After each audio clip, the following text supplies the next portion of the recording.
ഉണ്ടാക്കാൻ പോകുന്നത് പോർക്ക് ഉലത്തിയതാണ്. നാടൻ രീതിയിലാണ് ഉണ്ടാക്കാൻ പോകുന്നത്. അതിനുവേണ്ടി ഞാൻ ഇതുപോലെ ചെറിയ കഷ്ണങ്ങളായി കട്ട് ചെയ്ത് പോർക്ക് വെച്ചിട്ടുണ്ട്. ഞാനിവിടെ എടുത്തേക്കുന്നത് ഒരു സവാളയാണ് ഇതുപോലെ ചെറിയ ചെറിയ കഷ്ണങ്ങളായി കട്ട് ചെയ്തത്. അതുപോലെ വെളുത്തുള്ളി, ഇഞ്ചി, 4 മുളക് എടുത്തിട്ടുണ്ട്. പിന്നെ ആവശ്യത്തിന് കറിവേപ്പില. പച്ചമുളക് ഉണ്ടെങ്കിൽ നിങ്ങൾക്ക് പച്ചമുളക് എടുക്കാം, അല്ലെങ്കിൽ നമുക്ക് ഇതെടുത്താലും മതി. ഇനി ഇതിലേക്ക് ആവശ്യമുള്ള മസാലകൾ ഞാൻ പറയാം. ഞാനിവിടെ മഞ്ഞൾപ്പൊടി എടുത്തിട്ടുണ്ട്. മഞ്ഞൾപ്പൊടി 1 ടീസ്പൂൺ, അതുപോലെ മല്ലിപ്പൊടി 1 ടേബിൾ സ്പൂൺ, ഗരം മസാല ഞാൻ 2 ടേബിൾ സ്പൂൺ എടുത്തിട്ടുണ്ട്. നമുക്കത് ടേസ്റ്റിനനുസരിച്ച് ചേർക്കാൻ വേണ്ടിയാണ് ഞാൻ ഇത്ര എടുത്തേക്കുന്നത്. ഞാനതപ്പോൾ കുക്ക് ചെയ്യുന്ന സമയത്ത് പറയാം. അതുപോലെ ഉണക്കമുളക്, ക്രഷ് ചെയ്ത ഉണക്കമുളക്, കുരുമുളക് പൊടി, ഉപ്പ്, വെളിച്ചെണ്ണ. ഇത്രയാണ് നമുക്ക് പോർക്ക് ഉലത്താൻ വേണ്ടി ആവശ്യം. ആദ്യം തന്നെ നമുക്ക് പോർക്കൊന്ന് വേവിച്ചെടുക്കണം. ചീനച്ചട്ടിലേക്ക് നമുക്ക് പോർക്ക് ഇടാം. അതിനുശേഷം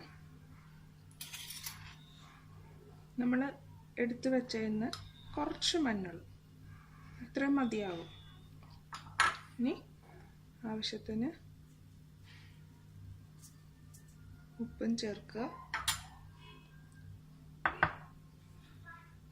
ആവശ്യത്തിന് വെള്ളം കൂടി ചേർത്ത് നമുക്ക് ഇതൊന്ന് വേവിച്ചെടുക്കാം. നമ്മുടെ പോർക്ക് നമ്മൾ വേവിച്ചെടുത്തായിരുന്നല്ലോ, അതിപ്പോൾ റെഡി ആയിട്ടുണ്ട്. കണ്ടോ, നമ്മുടെ ചട്ടി ചൂടായി തുടങ്ങിയിട്ടുണ്ട്. ഞാൻ മൺചട്ടിയിലാണ് വെക്കണത്. ഏറ്റവും ടേസ്റ്റും ഇങ്ങനെ ചട്ടിയിൽ വെക്കണം തന്നെയാണ്. നമുക്കപ്പോൾ ഓയിൽ ഒഴിച്ചു കൊടുക്കാം. ആവശ്യത്തിന് വെളിച്ചെണ്ണ, ഞാൻ വെളിച്ചെണ്ണയാണ് ഉപയോഗിക്കുന്നത്. ഇനി നമുക്ക് അരിഞ്ഞു വെച്ചേക്കണ സവാള കൊടുക്കാം.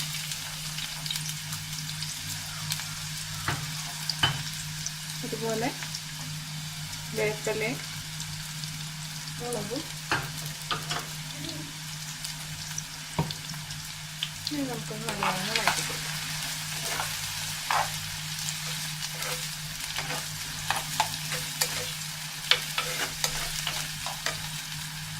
ഇനി നമ്മൾ വെളുത്തുള്ളിയും ഇഞ്ചിയും ചേർക്കത്തില്ല. വെളുത്തുള്ളിയും ഇഞ്ചിയും ഞാൻ അരിയല്ല ചെയ്തെടുക്കണം, നല്ലതുപോലെ ചതച്ചെടുക്കും. ഇതുപോലെ കണ്ടോ, ഇതുപോലെ നല്ലപോലെ ചതച്ചെടുത്തിട്ടാണ് ചേർക്കുന്നത്. അപ്പോൾ ഒരു പ്രത്യേക ടേസ്റ്റാണ് കറിക്ക്. പച്ചമുളക് ഉണ്ടെങ്കിൽ നമുക്ക് പച്ചമുളക് ചേർക്കാം. ഇപ്പോൾ ആ ഒരു പച്ചമണമൊക്കെ മാറി തുടങ്ങിയിട്ടുണ്ട്. ഇനി നമുക്ക് തീ കുറച്ച് വയ്ക്കാം. ഇനി നമുക്ക് മഞ്ഞൾപ്പൊടി ചേർത്ത് കൊടുക്കാം. അതുപോലെ തന്നെ മല്ലിപ്പൊടി. ഇനി ഈ മസാലയുടെയൊക്കെ ഒരു പച്ച മണം മാറണം. ഇനി ഇതിലേക്ക് ഇടിച്ച മുളക് 1/2 ടീസ്പൂൺ മതി. നമ്മൾ മുളക് പൊടി ചേർക്കുന്നില്ല, പകരമാണ് ഇടിച്ച മുളക് ചേർക്കുന്നത്.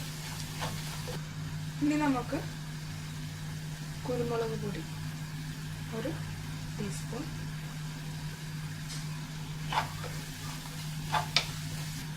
നമുക്ക് ഗരം മസാല 1 ടേബിൾ സ്പൂൺ ചേർക്കാം.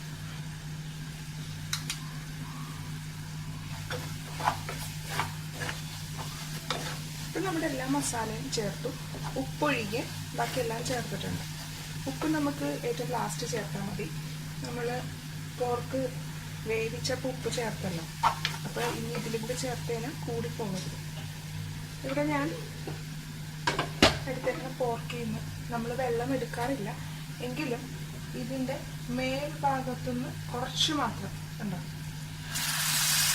കുറച്ച് ഭാഗം മാത്രം എടുത്തിട്ടുണ്ട്. മസാലയുടെ ആ ഒരു ഡ്രൈനെസ് പോയിട്ട് ഇതുപോലെ ഒന്ന് ആയി വരാനാണ് ഇത് ചെയ്യുന്നത്. ഇനി നമ്മൾ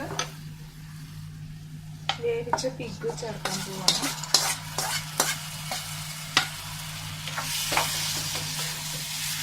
എല്ലാം ഒന്ന് മിക്സ് ചെയ്ത് കൊടുക്കാം. യോജിപ്പിക്കാം എല്ലാം കൂടി. നല്ല മണം വരാൻ തുടങ്ങിയിട്ടുണ്ട്. ഞാനിപ്പോഴും തീ കുറച്ചാണ് വെച്ചേക്കുന്നത്. ഇനി നമുക്കൊന്ന് 2 മിനിറ്റ് ഒന്ന് അടച്ചു വെക്കാം.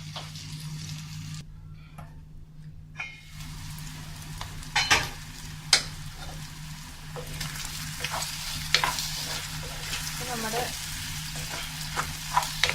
പോർക്കിലേക്ക് എല്ലാ മസാലകളും ഇങ്ങനെ നല്ലപോലെ ചേർന്നിട്ടുണ്ട്. നമുക്ക് ഉപ്പ് ചേർക്കാം. ഉപ്പ് കുറവാണ്.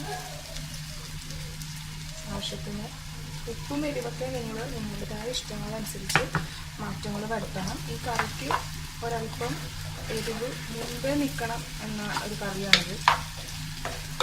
ഇത്ര നല്ല സ്പൈസിയാണ്. സിമ്മിൽ തന്നെ കിടന്ന് നമുക്കിനി 2 മിനിറ്റും കൂടി ഒന്ന് ഇരിക്കട്ടെ. നമുക്കൊന്ന് നോക്കാം. നമ്മുടെ പിഗ് ഉലത്തിയത്, പോർക്ക് ഉലത്തിയത് റെഡി ആയിട്ടുണ്ട്.